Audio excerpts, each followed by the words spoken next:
Welcome to OCALI's Third Thursday. I'm Donna Owens, Program Director for the OCALI Family Center. On the third Thursday of each month, OCALI presents a web stream broadcast on a topic of interest to parents of individuals with disabilities, autism spectrum disorders, and other disabilities for their information. These broadcasts are archived on the OCALI Family Center webpage. If you hear a broadcast on a topic of interest to a parent that you may know, please refer them to the OCALI Family Center webpage so they can enjoy it too. Tonight, our topic is Autism and Girls. What is the difference? We've all heard that there are 4 boys diagnosed with autism spectrum disorder for every girl who's diagnosed, giving it a 4-to-1 ratio. Researchers are beginning to wonder why. Now they're discovering that there's much more to this story than this commonly reported number. It seems that we all have a lot to learn. I will explore this issue tonight with Kelly Yeagley, a young woman who was diagnosed with autism at the age of 28, and with Melissa Bacon, the mother of a 15-year-old girl with autism spectrum disorder who was diagnosed at 5. They will tell us about their experiences in obtaining the autism diagnosis and what it has meant to them as a result. Later, I will also speak to Amy Bixler-Coffin, the Program Director of the OCALI Family Center, who will discuss some of the differences already identified in the literature and what these differences between boys and girls with autism spectrum disorders means to clinicians and to other service providers, including educators. I want to thank my guest tonight, Kelly Yeagley. Kelly, thank you for being here with us. And Melissa Bacon. Melissa, thank you very much. So Kelly, I will let you tell us what your title is here at OCALI. I am a project assistant here at OCALI, and I help out with the Autism Certification Center as well as the online learning. Thank you. Thank you for being with us. And Melissa, will you tell us what you do for us here at OCALI also? Yes, hi, I'm the Program Director for Policy and Interagency Collaboration. Okay, thank you both. I am really interested, and I think that our listeners are interested in hearing your stories about obtaining an autism spectrum disorder diagnosis. First of all, Kelly, when were you first diagnosed? I was first diagnosed around the age of 27 or 28, so it was, I think, in the summertime, so hard to say. Right, right. So that's certainly not the beginning of your story, No. is it? Can you tell me when you first suspected that there was something different about you or what your parents suspected? Can you take us to the beginning? Yeah, I'm actually going to rely a little bit on some information I got from my mom. Good. She's a little bit better able to tell the beginning parts of my story. So the first differences that she noticed were way back early when I was first born. I was born premature, about 2 months premature, and the sensory differences were pretty apparent from the beginning. So I had sensory concerns with light and sound pretty early, so I would cover my ears pretty early. And also with clothing, she began to have to cut tags out of my clothing fairly early, almost right from the start. And then also with any sort of skin sensitivity, that was fairly common. As it got kind of more progressive in age, her first medical concerns that she started to report to the doctor were actually with my balance. And so I guess in medical terminology that's called proprioception. And at what age was this, Kelly? She reported that that was around the age of 2 or 3. And then that was actually when she started getting my eyes tested. I've been wearing glasses since I was 2. And so she just had continually, every time she would take me to a checkup, would ask about my balance because I was very, very clumsy and I would start falling and running into things. But I, of course, don't really have a memory of that. She was just kind of telling me this as I was talking. And so those were kind of the red flags, if you will. And then I I guess in terms of a more positive note, Right. my teachers at my preschool pulled her aside and said, hey, did you notice that she has a knack for piano? And my mom was like, no, we don't have a piano at home. And I had begun to just be able to play songs by ear that I would just hear in the environment. And so they were like, you should get her into lessons, or, you know, do something. And we were not able to do that. But when I was at preschool or had any sort of ability to have access to instruments, I would just be able to play an instrument. Wow. Particularly piano was kind of my Your favorite. My favorite. And so that was kind of, you know, on a more positive side. And then some challenges were definitely like with balance and sensory, and that was kind of my Right. So, and that was the challenge. early years. When Yeah. did you begin experiencing more obstacles and challenges for yourself that took your mother to seek out? Well, unlike traditional autism diagnoses, I kind of flew under the radar for many years. I didn't experience social challenges in that I didn't really isolate myself from peers in more traditional senses. I did do more parallel play. I had just one close friend. I didn't really seek out group activities. And I was very, I guess, gifted reader. I tested far above my peers in that sense. And I would, starting in, I guess, second grade, my parents said that I would start asking my teachers to bring in their personal books to read. And unfortunately, my school district at that point was not really offering that sort of gifted curriculum. Right. And so what they would do would pull me out of classes to kind of work with who they had on staff. I'm not sure if it was a speech therapist or whoever it was, but I was working with somebody at that point to kind of work at a more advanced level for that particular curriculum. And then, so it was kind of one of those things where I was kind of working in a more advanced level on this way, but also I was not having a very good time in math. And so it was kind of uneven skill sets, but I kind of flew under the radar because I was doing so well in some areas and not very well in other areas. So you were forgiven for those areas where your skills were less, Right. yeah, Yeah. less advanced because you were so advanced in other areas. Right, right. And what about, say, when you got junior high, middle school, high school?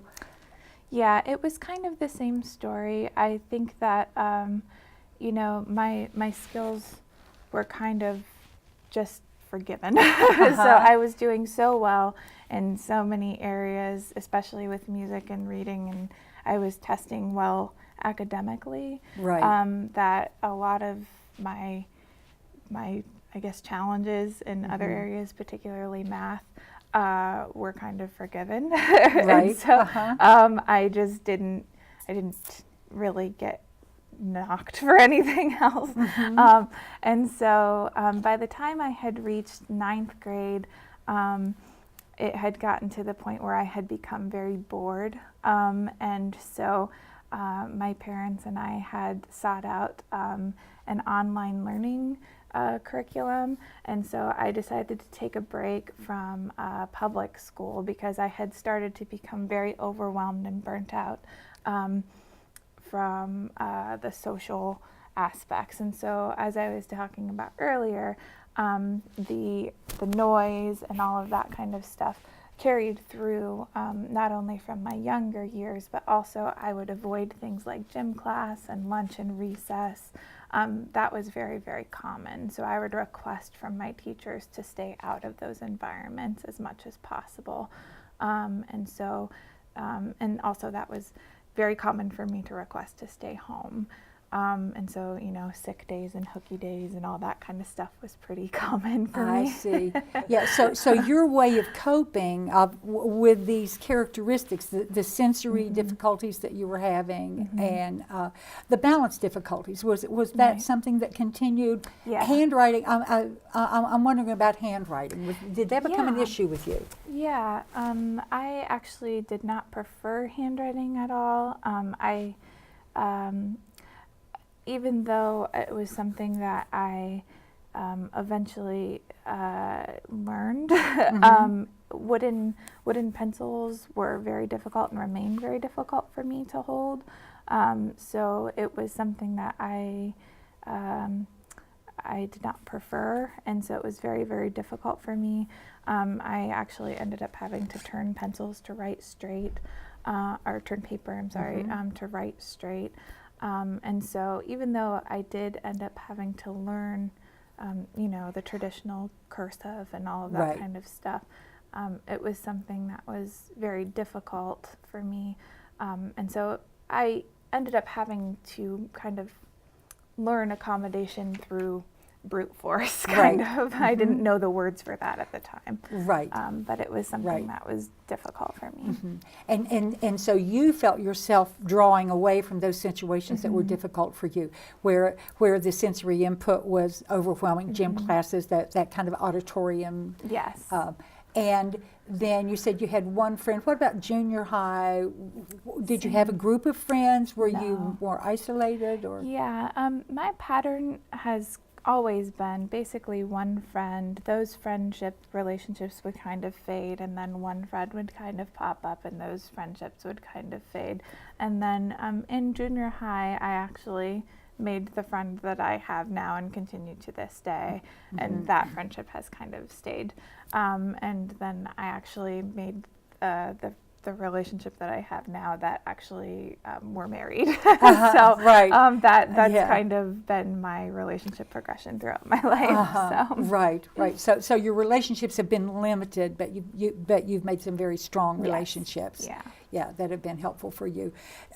Did you have any other diagnosis during your time during school, K through 12? Yes. Looking back, all of the diagnoses that I have now officially been diagnosed or formally diagnosed were present then, but they were not formally diagnosed until my university years when I became, when I had access to services. Unfortunately, the community that I grew up in had limited access to services.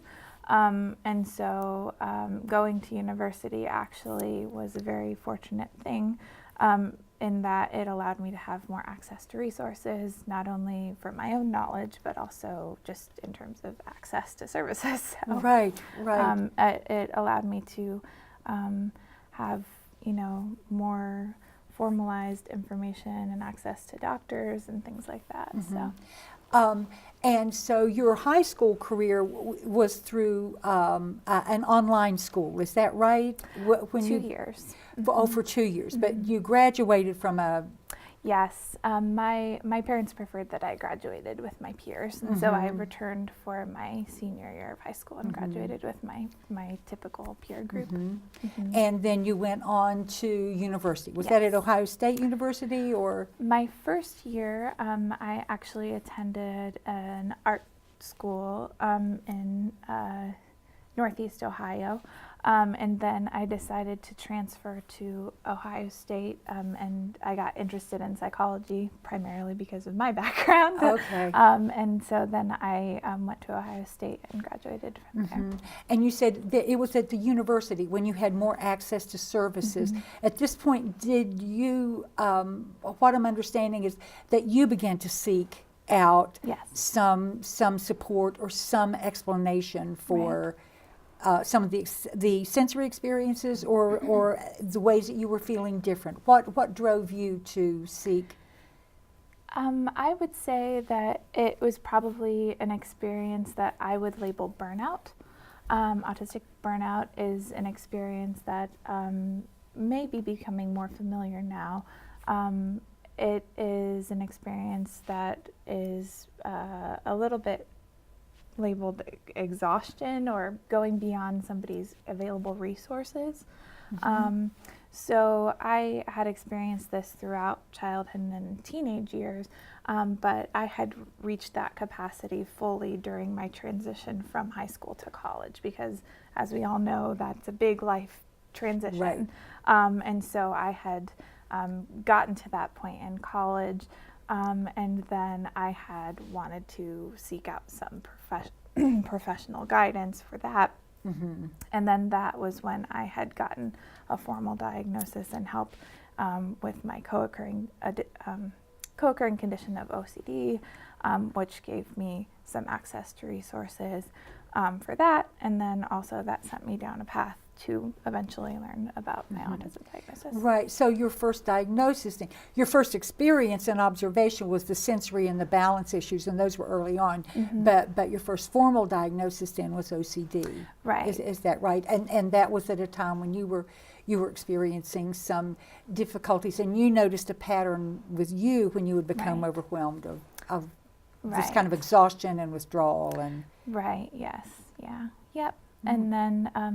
I don't know how far we want to go into it, but we go into the first diagnosis of OCD, which is the formal diagnosis. Then we go into the burnout phase. Then we go into misdiagnosis, which was very common for women and girls on the autism spectrum. And then eventually we come to the autism. Right. I mean, and it was a long path. I mean, at 28. Yeah. Right. Right. Okay. Now, Melissa, I know you have a daughter. Your daughter's now 15 and a half. She'll be 16 in May. 16 in May. Yeah. And your daughter was diagnosed when she was 5. Yes. I know you said. But what were your first clues that there was something that was maybe atypical? What caused you concern? I distinctly remember prior to her 2nd birthday, we were getting ready to have her sister baptized. And when anyone would ask her a question or call her name, if you weren't directly in her face saying it, she did not react. And we started to suspect that maybe she had some hearing issues. And so we took her to a provider here in Columbus and had her evaluated, and they said that she could hear, but she was too young to diagnose with auditory processing. Right. And so to come back in 6 months. And 6 months later, her behavior was starting to get challenging to manage, and she was not napping. And it's atypical for a 2.5-year-old not to nap. Right. And so we couldn't get her to sleep. And so we went back, had her retested, and then we again tried to pursue some auditory processing, while all at the same time, again, the management of her behavior was becoming increasingly challenging for her father and I. Right, right. And you heard Kelly kind of mention the balance and the sensory issues. Was that anything that you noticed with your daughter early on? Or? Yes, we knew that she was having some kind of a hearing reaction, and for her, she looked very ADHD. She was extremely hyperactive. She didn't sleep, and she didn't, if we went anywhere where there was loud noise, she would hide and cover her ears. She also did not engage socially with other children. She was she just always went and did her own thing. Right, right. And so what you were noticing, you knew that there was some kind of an issue at this point. The closest you'd gotten had been this auditory processing issue, but you were experiencing increasing difficulty with managing her behavior, which was... You could not get her to sit to the table to eat dinner. You couldn't get her to sit and color. I remember one year we made Christmas cookies, and she was throwing icing all over the kitchen, and she was 3 years old. Right. And if you said, no, that's not okay, stop throwing the icing, she just kept going. It was like she never... I think of it like this. It was like everything we said, nothing was registering. And I remember taking her to the pediatrician because we did that continuously. It was going to the pediatrician, what's going on, what's going on? And the pediatrician said to her, Rebecca, what do you like for lunch? And she said, Spirit the horse goes neigh, neigh, neigh. And he said, no, Rebecca, do you like macaroni and cheese? And she said, no, Spirit the horse goes neigh, neigh, neigh. And that was because the only way you could keep her content was to play the movie Spirit the Horse. So, yeah, so it was a very, it was just, her behaviors were challenging, and up until she was 4, and then the pediatrician diagnosed her with ADHD. At the age of 4? At the age of 4, and started her on low doses of Ritalin. And so, and also at that same time, because she was having behavior problems in the typical child care setting, we had pursued special needs preschool through the public school system. Right. And we started her there. And when she was on the medication, she was getting some services and through the school. And you kind of start to see her, she was doing better, but she still was having a lot of issues. I remember when you would drop her off at the preschool, the fire alarm always rang to let you know that school was starting. And you could not get her in the building without screaming and crying, and it broke your heart. It just broke your heart because she was a little girl. Yeah. And she was just finding that loud noise just paralyzing. She would crawl up in a ball and just sit there and cover her ears and scream and cry. And we didn't know then, was it, you, as a parent, you don't know if it's an attachment issue to you. Right. So, because she didn't detach. She didn't, literally, we would pull her off of us. Right. And we finally learned that she didn't come out of the school, she couldn't come out of the car until the bell had rang, and then we would walk her up and she would go. Yeah. She was learning to protect herself. She was learning to protect herself. And the way you had learned to protect yourself, and the only way you knew how to cope. Right. And from your perspective, and I guess one of the questions here, how did others respond to her behavior like that? What were people's reactions to your daughter's behavior? Well, there were people who, it was a very difficult time. It was a very difficult. I lost friends because I hear a lot of judgment. A lot of judgment. It was a lot of insinuations of bad parenting.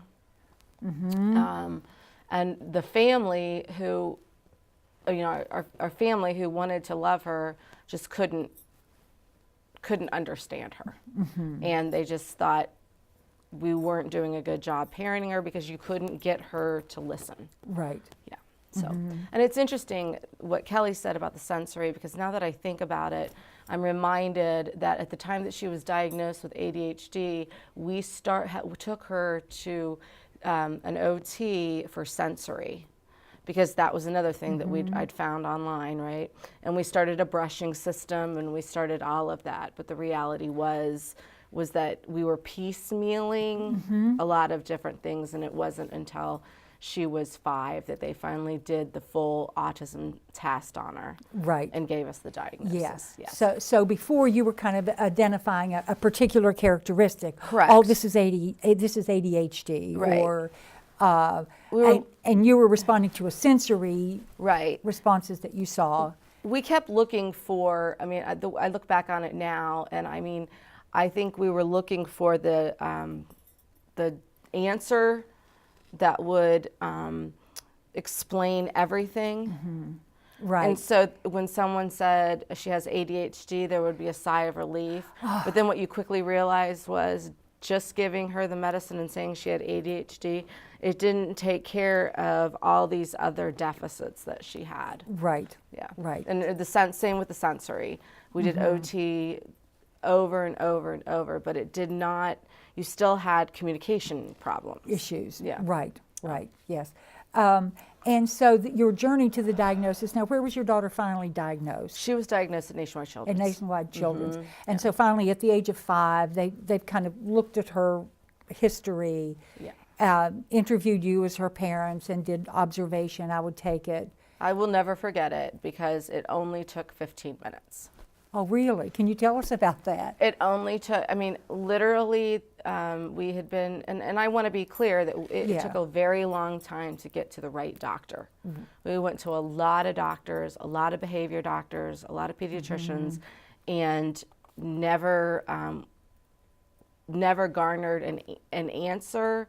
And, you know, WebMD allowed me to read what autism was. And I was like, are you sure it's not autism? And are you sure? And they were like, no, only boys have autism. And so I'll never forget it because it was in the early summer and she had just turned 5 and we walked in and the doctor said, I remember saying, look, she has ADHD, she has sensory, but we still can't understand her, you know, her communication problems. She doesn't listen and she doesn't sleep. And the doctor looked at me and said, have you ever heard of autism? And I remember thinking, yeah, I've read a lot about autism. And she said to me, she said, the mistake a lot of medical people make is that they don't see all these pieces as coming together and having this larger problem. And she said, and so she can have autism and she can look ADHD and she can look sensory and she can look obsessive and she can, you know, only recite certain lines from movies, those kinds of things. And that's all part of her being on the autism spectrum. And when you put that together, what you get is a diagnosis of autism spectrum disorder, which is kind of an and that literally took 15 minutes. And it was the biggest sigh of relief I'd ever heard in my life. And Kelly, what were other family members as you were growing up? What were other people's responses to your behavior, or did they even respond, or did you notice? Did your parents notice? I was a very expressive child, which is probably why I ended up in the theater. And so I think that that's probably counterintuitive for a lot of people talking about autism. And so I think that's probably one of the myths associated with autism is that, you know, it can come out in a lot of different ways. For me, I used a lot of scripts, and I did engage in what looked like imaginative play. And so a lot of my, you know, a lot of my favorite pastimes were to recreate my favorite movie, which was, you know, The Little Mermaid. So, you know, I would spend a lot of my time obsessing about The Little Mermaid and recreating my favorite scenes from The Little Mermaid and kind of bouncing around all of those worlds, both in my head and outside of it. And so I was really expressive in those ways. And luckily, you know, my family really fostered that creativity, and I was kind of really enveloped in that world, not only in my household but also outside of it. So I grew up in a community art center, so I was involved in ballet and dance and theater from a really young age, and I was surrounded by artists. And so any sort of, you know, eccentricities or challenging behavior or things that people maybe would have seen as odd were kind of things that people would be like, well, okay, but artist, you That's know? right, yes. You were in a very forgiving community. You know, it's kind of a positive to be eccentric in some ways. And so I'm hesitant. I'm kind of tripping over my words a little bit because I don't like those words to be seen as negative. And so I grew up in an environment that was very welcoming and warm to alternative lifestyles and alternative ways of thought. And so I think that being in that environment kind of allowed me to explore a lot of things about the way that I think and a lot of the ways that I view the world, and a lot of and it kind of allowed me to go into myself and explore that. And so in even nonverbal communication. Right. And so actors do that all the time. And so Right. they explore the movement of the body and how you express yourself. And so I kind of grew up in that environment, and I think that that really helped me develop in a lot of ways. In a lot of ways, that kind of helped me shape the way that I view autism, if that Right. makes sense. I think it does make sense. But in your journey to the diagnosis, you said you got some misdiagnosis. I Would you did. care sharing what those misdiagnoses Yeah. were? So really my primary misdiagnosis was I was diagnosed as bipolar 2 in my early to mid 20s. And unfortunately, that happens for a lot of people along this path, particularly for people who are late diagnosed. And so that's not to say that people who are on the autism spectrum cannot have co-occurring mental health conditions. Right. And so that's an important distinction. I do not have, a co-occurring mental health condition outside of OCD, but this was a misdiagnosis that unfortunately prevented me from understanding that I was autistic. So this was a pretty big one. This was big because this involved a medication error. And so that is something that can make somebody really sick. And so that was something that happened to me and had some pretty big ramifications for my health. And so that's something that I think is pretty big and profound for people who are medical professionals and clinicians. Yes. When we're going and talking about this, it can be a pretty big discussion. But it's just important to kind of clarify that, when we're going down the road. Right, that there are some significant cautions Right. to be considered. Right. Tell me, what did obtaining the diagnosis do for you? Right. I think that it just offered a bit of clarity in terms of understanding myself and providing a sense of community. I think that understanding that, I'm not alone, and understanding that there are resources out there that are specifically for me and for others who are like me, and then also connecting to families and parents, and also kind of setting setting steps and groundwork for kids who are coming up behind me. Exactly. I think that that's kind of the route that I've chosen, and so I think that it's important and that it kind of helps. Oh, I think it does help. Melissa, now between 5 and your daughter's 15 and a half years, there's 10 years. What has getting that diagnosis, even at the age of 5, what has it meant to you and for her and for your family? Well, I think getting the diagnosis for us, it allowed us to begin to search for services that could support her.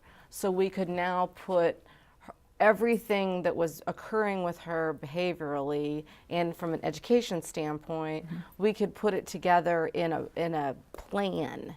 We could come together, we could put a team together, someone said to us, she needs this, she needs this, she needs this.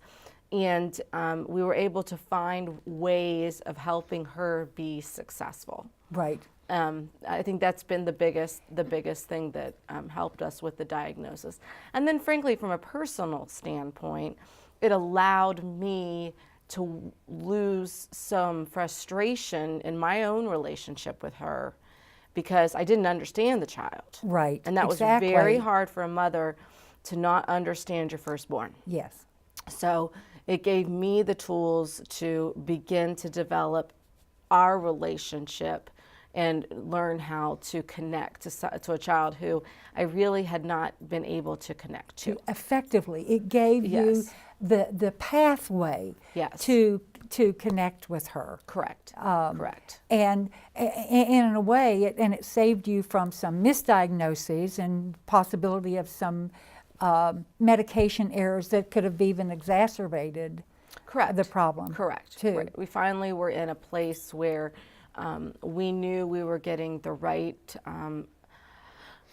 clinical direction and behavioral supports that were needed. It wasn't easy because it didn't come together quickly, because access to services was definitely a challenge for us. But little by little, we were able to piecemeal it. And how is she doing now? How is she doing today? Now she's a teenager. We all understand that. But she's doing really well. I mean, she's in a private school. She's able to, she loves it. She loves going to school. She adheres to the mantra of the school and all that, and she's very proud to be there. Oh, good. We did have to choose sort of a non-traditional pathway for her in terms of taking her out of public school and putting her into a more private setting. But for her, it reduced her anxiety, because it allowed her, it was very rule-driven and black and white, and so she functioned a lot. She functions very, very well there. We're still having, you know, we have issues at home. She's a teenager, and so is her sister, and her little sister's right behind. So that's a challenge. Yes, that has to be a challenge. Yes. But it sounds like she's thriving. She's thriving really well in school, and she's just started to run track.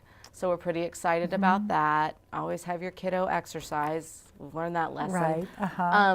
So she is. We have some challenges that we need to bridge to. We start transition planning soon, and employment and next steps. But today, she is she's being successful. And you certainly have clear ideas about what are the right supports at times when she's having a difficult time coping, I think, that you wouldn't have had previously. And so it sounds like just getting the diagnosis has helped ground both of you and helped you get the support that you needed, you to support your daughter and you to support yourself.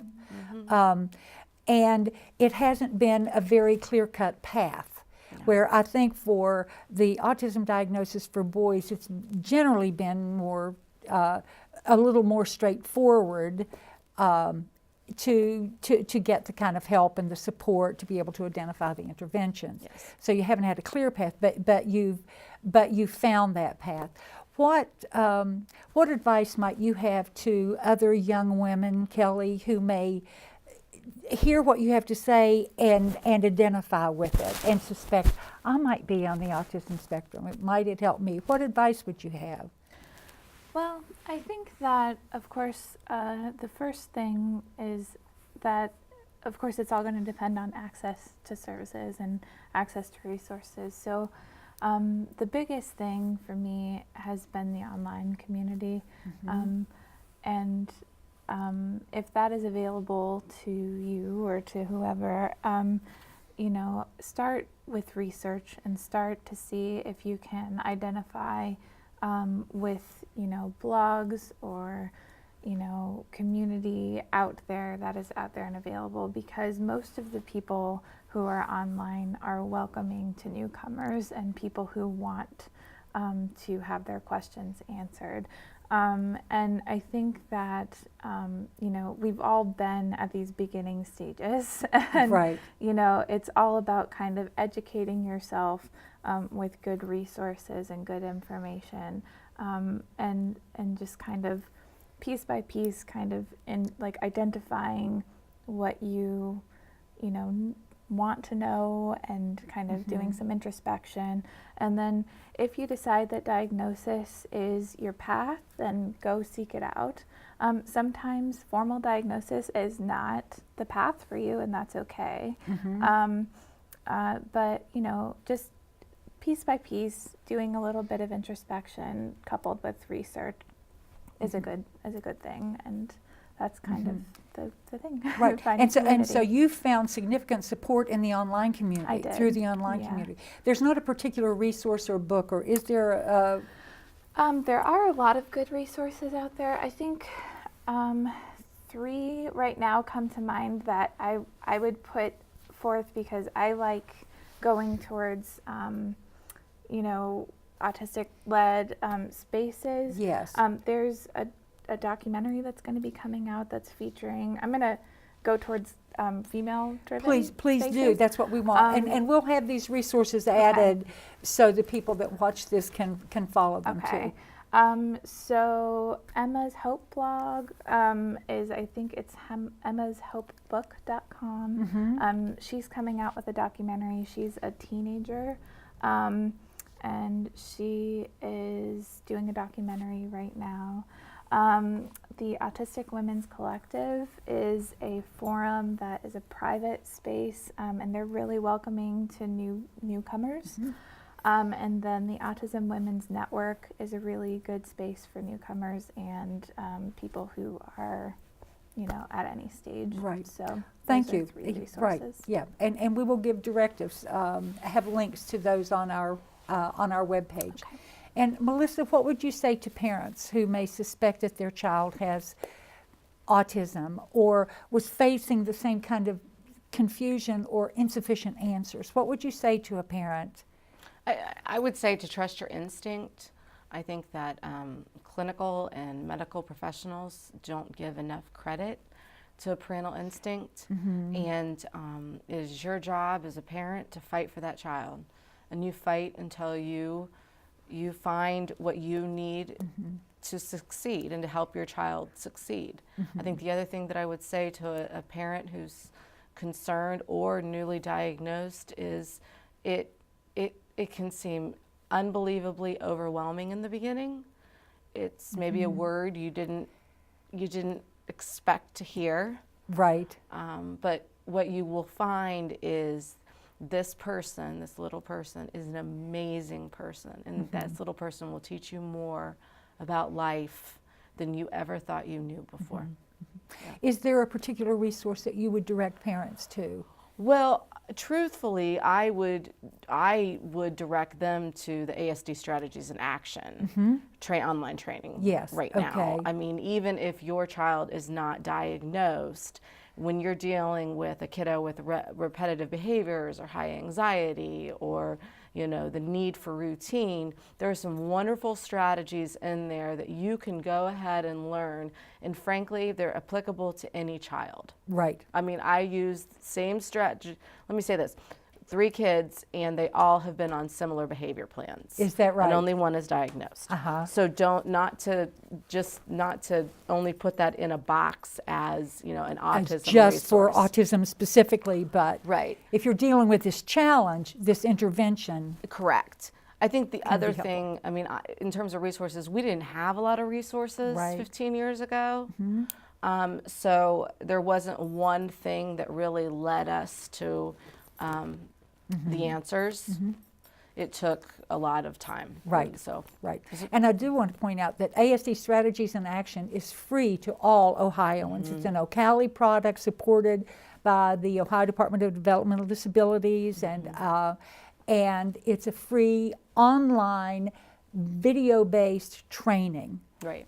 That can be helpful to parents, and we'll have the link on our webpage as well. Yeah. Melissa and Kelly, I can't thank you enough for sharing your stories. I think it will be so helpful to parents and to other young women who are seeking support and having some trouble finding answers. Thank you for joining me. I do appreciate it.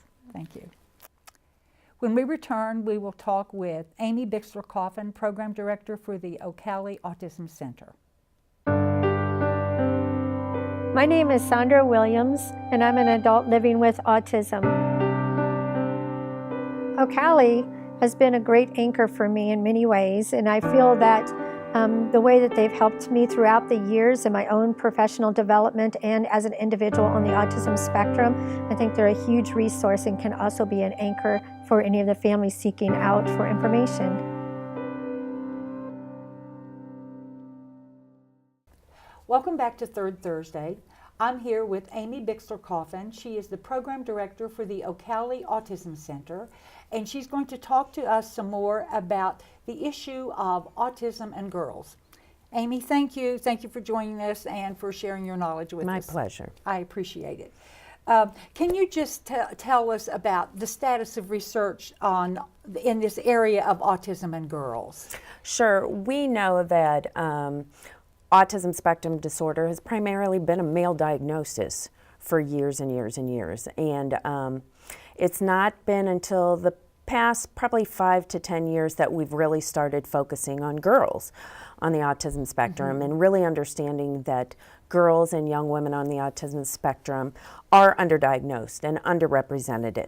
And much of that may be to the fact that evaluation tools, assessment tools that have been originally created to diagnose boys on the autism spectrum were created based upon boy characteristics. And so now we're understanding that girl characteristics manifest differently.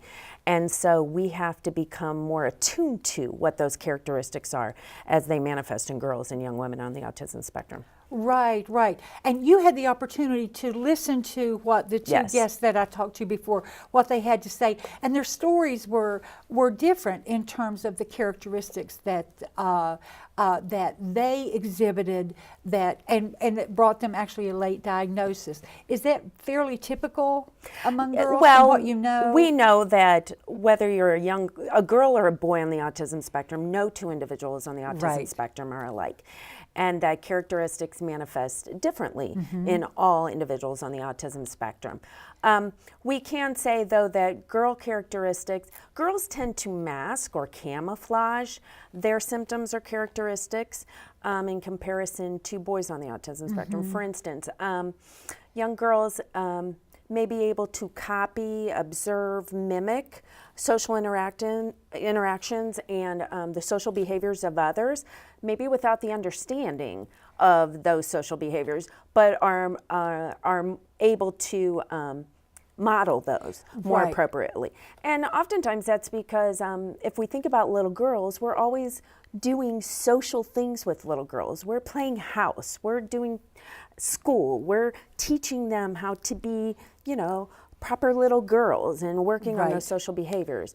And so girls tend to learn those things. Now, it doesn't mean that they understand those and can apply them in certain situations, but they tend to be more inclined to grasp onto those than boys. Right. In fact, in reading about this, to prepare for this, there was one clinician who said, I met a young woman in my office, a little girl, she was 8 years old, and he said, she was so socially appropriate, I was really quite impressed, and he said, had I not seen her later in another social situation where she behaved in the very same way, he said it was almost rote, I would not have picked up. She said it was so natural, I would not have picked up that this was almost a script. That's a camouflaging. Yes, yes, and that's Absolutely. what you're talking about. Yes, so it can mean that there are a group of girls out there, school-age girls, young women that we've missed. Absolutely. And those girls, young women,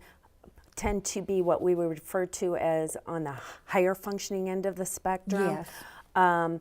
And oftentimes, as Kelly said, are misdiagnosed or even just missed in diagnosis. They fly under the radar, as she said. They are not necessarily disruptive in their behaviors. They tend to be more social in situations.